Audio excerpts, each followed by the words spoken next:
प्यारे भाइयों और बहनों, मैं आप लोग को नमस्कार करती हूँ। आप लोग मेरे गाना को देखो, लाइक करो, सब्सक्राइब करो, अपना दुलार प्यार करो, बढ़ाओ और शेयर करो। कैसा लग रहा है कैसा नहीं। मैं एक नाच गीत लेके आई हूँ, चुटकुला, आप लोग सुनिए, उस पे देखिए, कमेंट करिए। कमेंट बॉक्स में जाके कमेंट करिए आप लोग।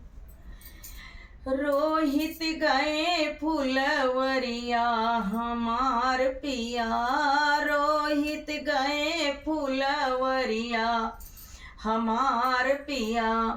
ओही फुलवरिया में काली रे नगिनिया, वही फुलवरिया में काली रे नगिनिया।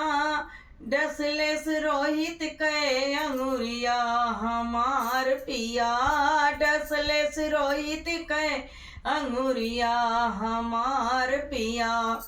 घर में से निकली तारा मयरिया, घर में से निकली तारा मयरिया। लिहली गोदी में उठाई हमार पिया, लिहली गोदी में उठाई हमार पिया। रोहित गए फुलवरिया हमार पिया, रोहित गए फुलवरिया हमार पिया। अरे गोदिया उठाई पहुँचे समसन घटवा, गोदिया उठाई पहुँचे समसन घटवा।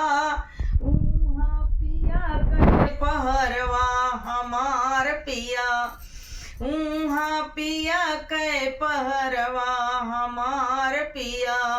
रोहित गए फुलवरिया हमार पिया, रोहित गए फुलवरिया हमार पिया, रोहित गए फुलवरिया हमार पिया। हर हर महादेव।